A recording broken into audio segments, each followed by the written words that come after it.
Hey, I'm Kelly. I'm 28 years old. A few months ago, I finally managed to open my eyes and see how toxic my marriage was.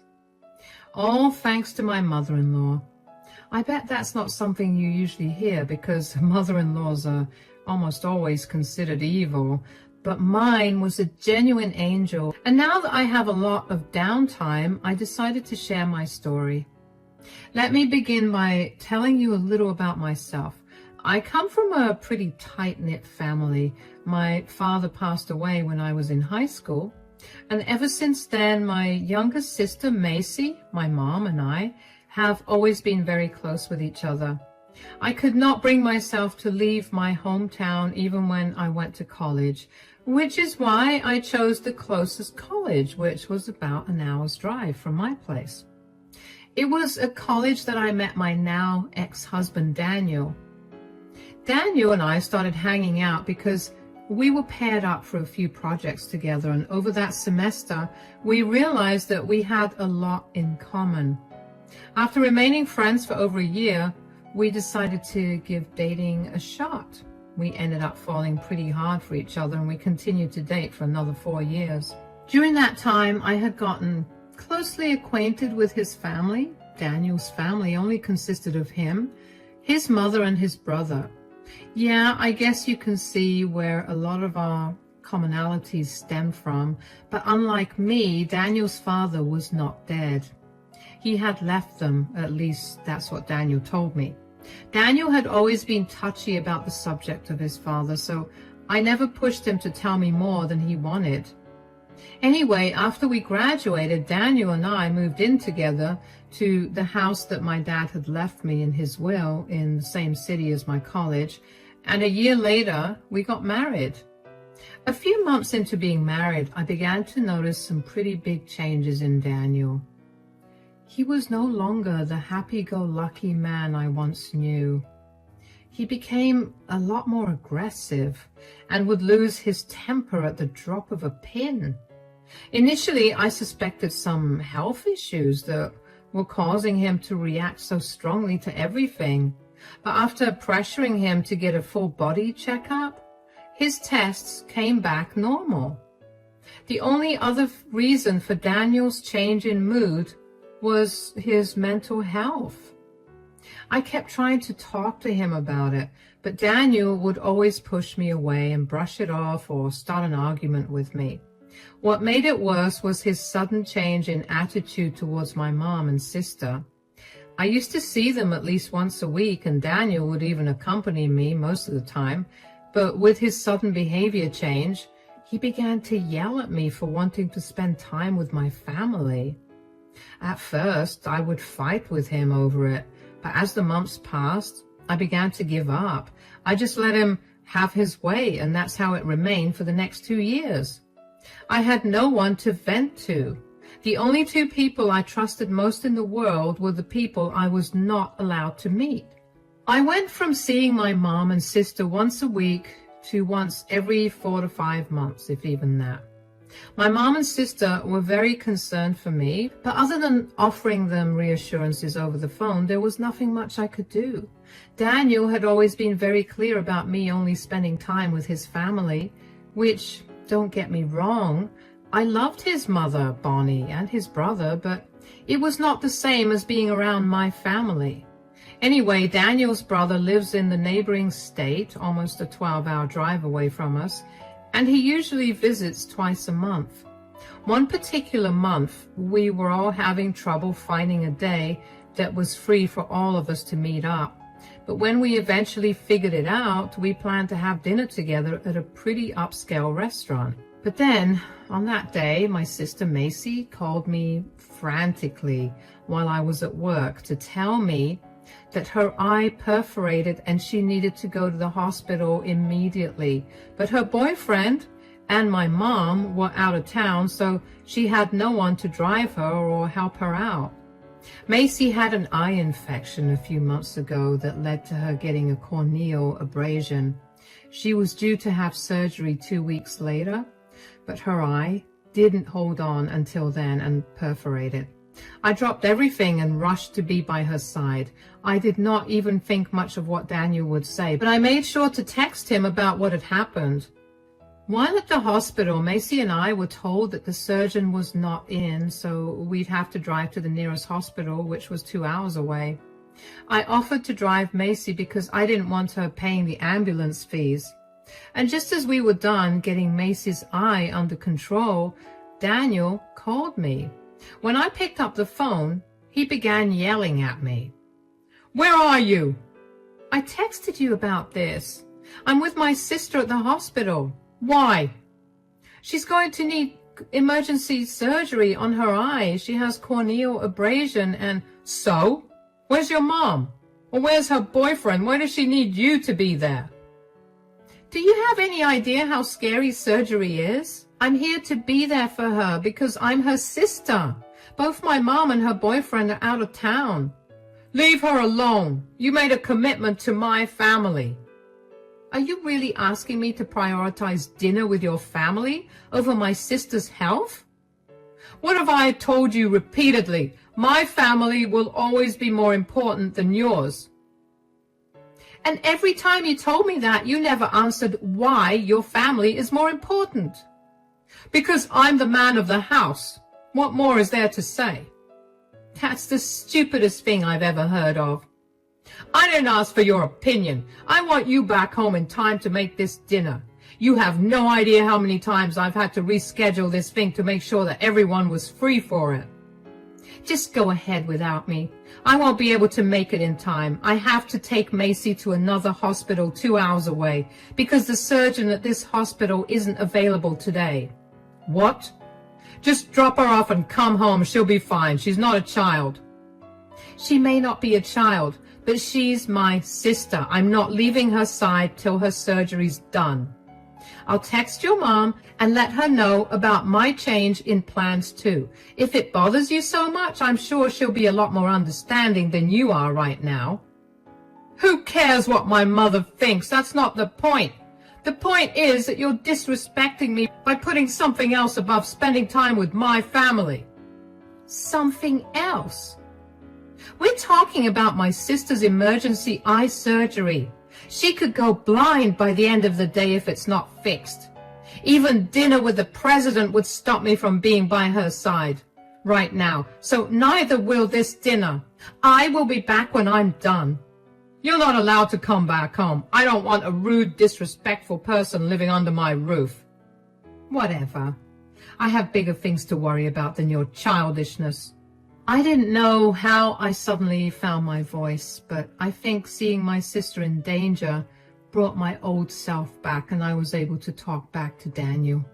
Usually I would have just caved, but when I didn't that time, I felt a rush of energy like I was free. I didn't get much time to dwell on it at that time, but after Macy's surgery was done and I drove her back home, I thought about it.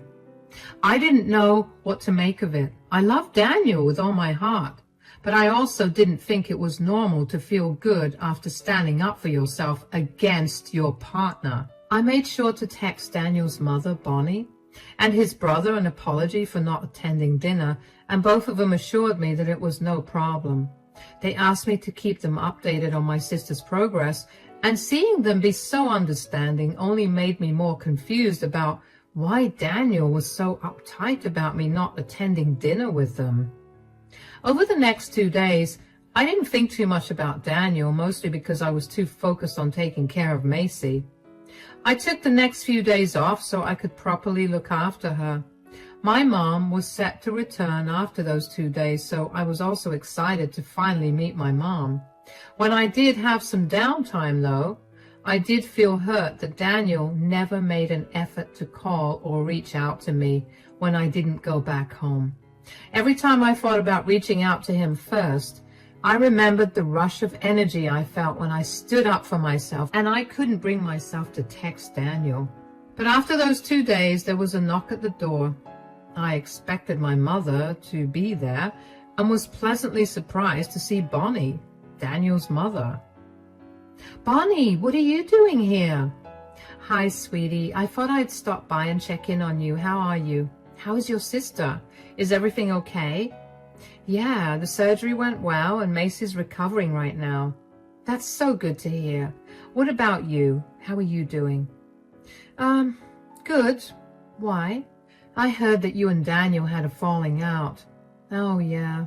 He's mad at me because I prioritized my sister over dinner with you, which, by the way, I'm so sorry that I couldn't make it to dinner. I just could not leave my sister all alone.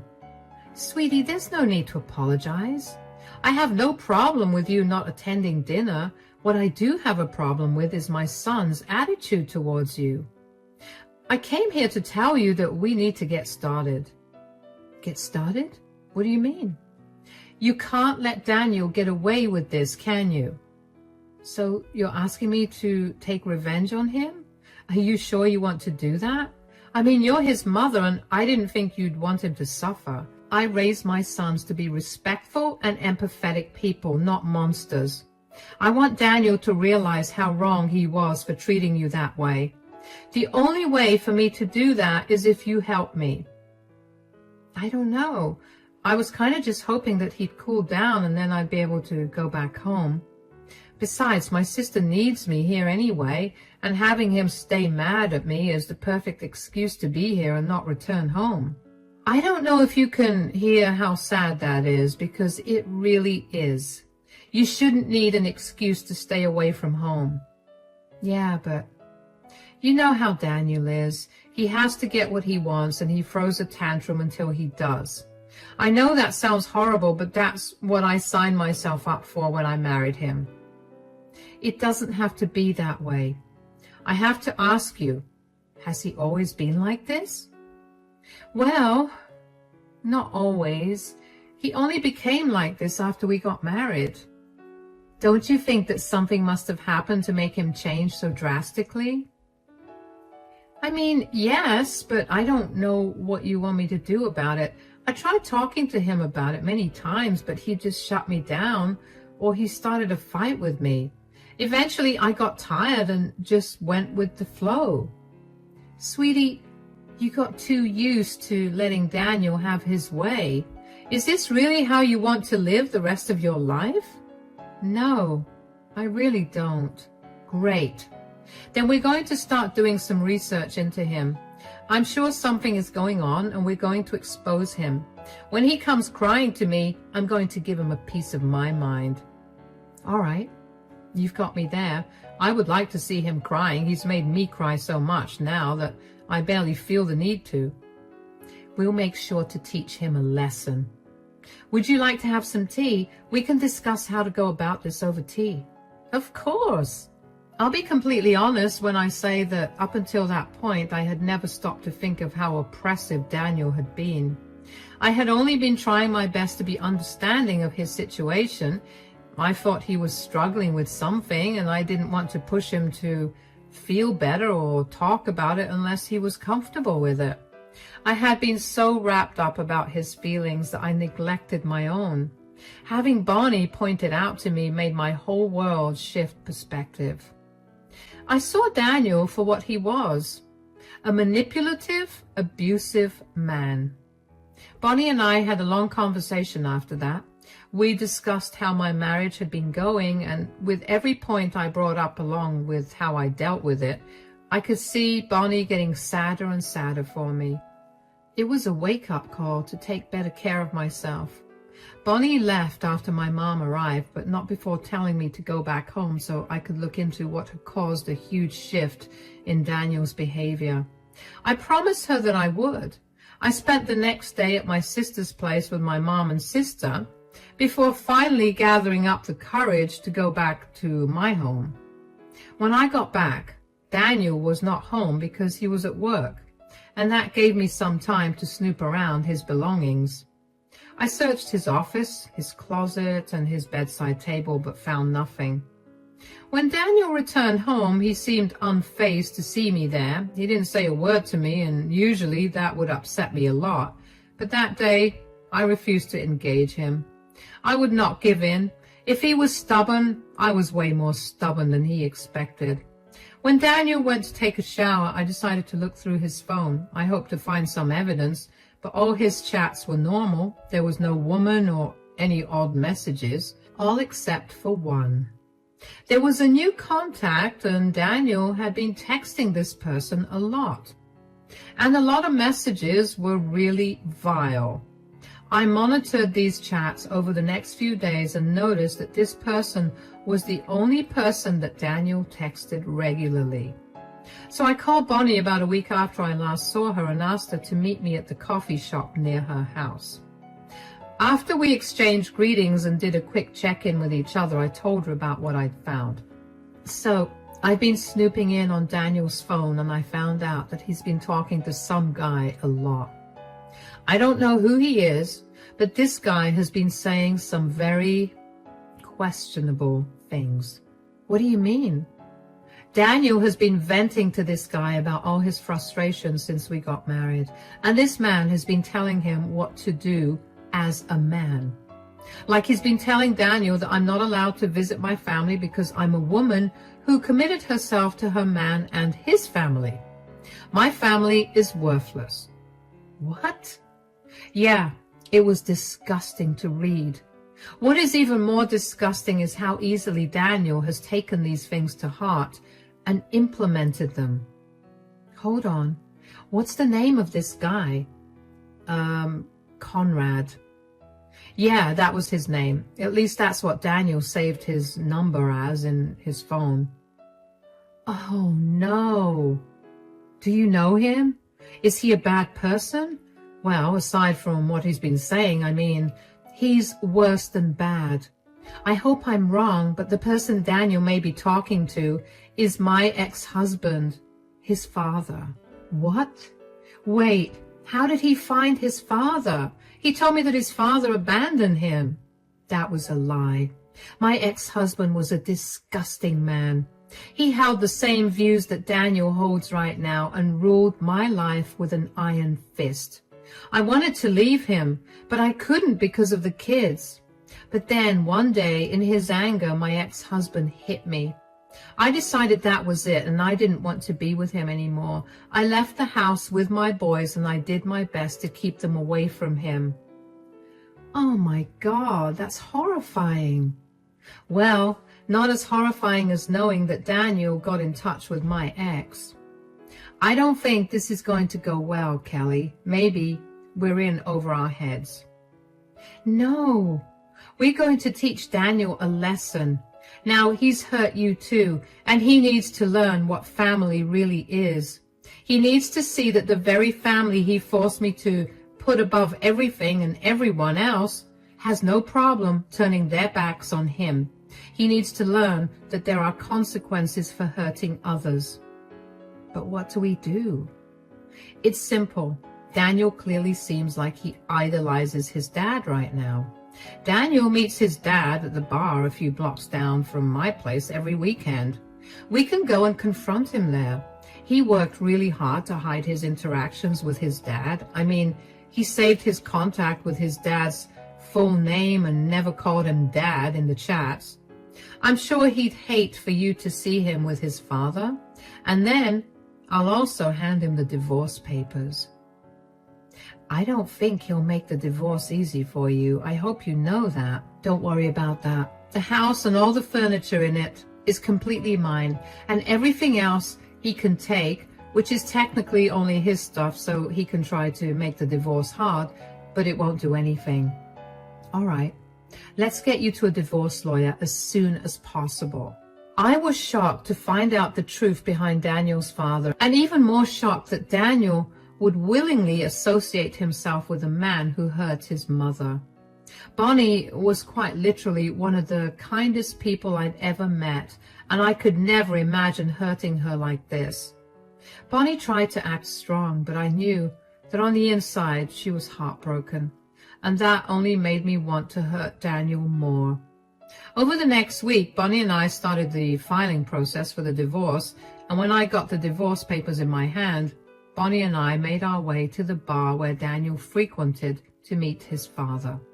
We immediately spotted them, and before I could stop myself, I approached them. "Enjoying yourself, Daniel?" "What are you doing? Mom, why are you here?" "Oh, wow. Would you look at that? My ex-wife returned. I told you you'd come back. You're pathetic and weak like that. I'm not returning to you, Conrad. I'm here for my son. Why have you been filling his head with garbage? Didn't you do enough damage to our family? You had to fill Daniel's mind with that garbage? Garbage? What I speak is the cold, hard truth. But of course a woman like you will never understand that because you don't have the intellect to. Do you seriously think that you're intellectually better than me? You don't even have a college degree and you can't stay employed for more than 3 months. People just cannot seem to stand the power of my masculinity. The whole world is going to the dogs. There are no real men left, and I was just teaching my son how to be a real man. None of what you say is good advice. I raised him to be kind and sympathetic, and in the span of a year you changed him entirely. I want you out of his life. You're the most disgusting person I've ever met, and believe me, that is not something for you to be proud of. Mom, that's enough. Excuse me? You don't understand a word of what Dad's actually saying. You're just judging him without listening to him. Oh, trust me. I heard his speeches long before you did, and for a much longer period than you did. I know everything that this man believes in, and I worked very hard to protect you and your brother from that. You didn't protect us. You robbed us of our time with our father. Dad is not the horrible one. You are. Are you really picking the side of a man who hit your mom? He did what he had to do to straighten her out and put her back in her place. Wow. Who are you? This is not the man I married. That version of me was a weak, pathetic doormat who let everyone walk all over him. Now, I won't let that happen. Dad has opened my eyes, and I'm never going back to being that way. You're making this a whole lot easier than I thought it was going to be. Here, I want a divorce. Is this Yes.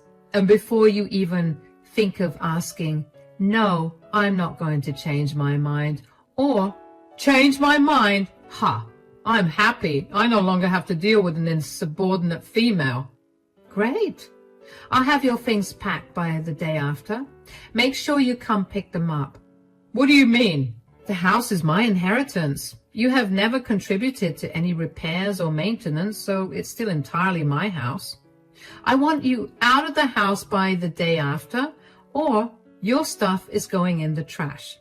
But where will I go? Ask your manly dad to help you out with that. I'm sure that he'll be able to perform a miracle for you, since all you can do is glorify him. Come on, Bonnie. Let's get out of here. I grabbed Bonnie's hand and let her out of the bar. She was frozen in shock. She never expected Daniel to take his father's side against her, and she definitely did not expect Daniel to call her a horrible mother for shielding him from the monster that was his father. Bonnie was silent the entire way home, and only when I reached her place did she cry. I hugged her and did my best to comfort her.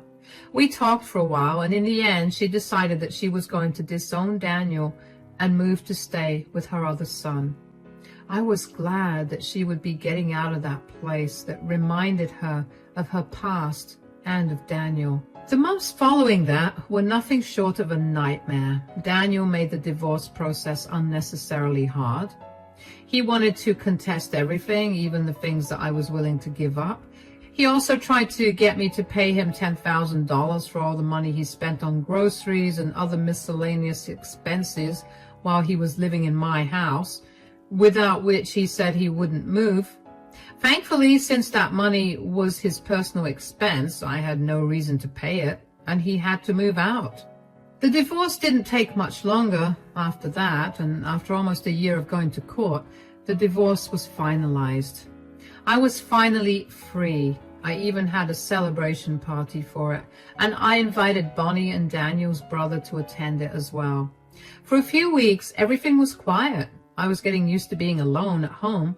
I made sure to change the locks, added an extra lock, the one with the chain that allows me to open the door just a little bit, and install security cameras at the front and back doors.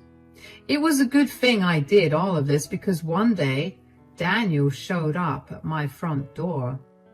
He looked disheveled and like he hadn't eaten or taken a shower in weeks. I had no idea where he was living, nor did I care. I kept the chain lock on and only opened the door a smidge to talk to him. Yes, what do you want? I made a mistake. Is that so? I'm so glad you recognize that. Now, if you'll excuse me. No, wait. Aren't you at least a little curious as to why I'm saying I made a mistake? Not really. The day I asked you for a divorce, I stopped caring about you. You showed me your true colors, and I was done letting you get away with everything just because I loved you. I know you're mad and upset, but I'm sorry for the way I treated you. My dad got in my head, and I guess it's because I never got to experience a father-son relationship ever. I should never have tried to find the man. I lost my wife and my family at the same time with that mistake. Is there any chance that you could forgive me? Sure, I forgive you. Really? Just like that? Forgiving you doesn't mean I've forgotten about how easily you got manipulated and you complied to treat me like I was nothing. I'm forgiving you for my sake, not yours. That's fair, I guess, but I'm in a really rough spot right now. Could you help me out? Remind me again why you've suddenly realized that your father is not a good man.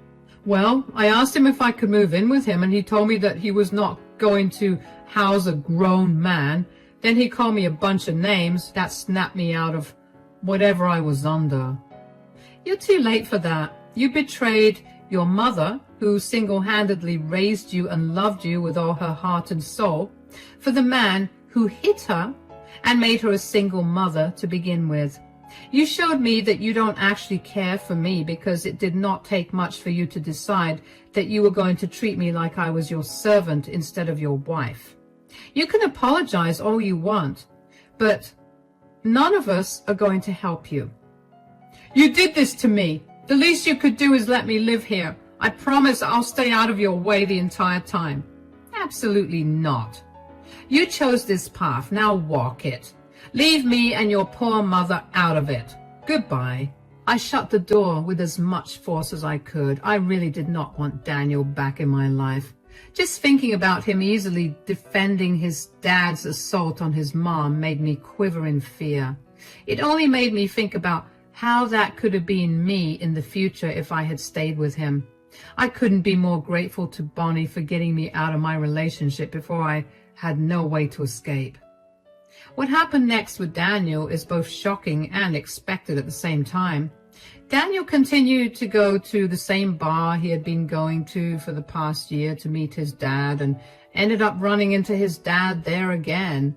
They began talking and somehow they broke into a fight, apparently. Daniel got angry with his dad for ruining his life and for not letting him live with him. In his drunken state, Daniel punched his dad so hard that he ended up falling and hitting his head against a sharp corner. Daniel's dad was rushed to the hospital but suffered no major injuries. He did decide to press charges against Daniel, though. Daniel was initially charged with intended assault, but with statements from Bonnie and his brother, they were able to reduce the charges to assault without intent. Daniel's intoxication was of no use as a defense because of Daniel's very sober thoughts of violence that he very proudly showed off to everyone. As a result, he was sentenced to 3 years in prison with parole.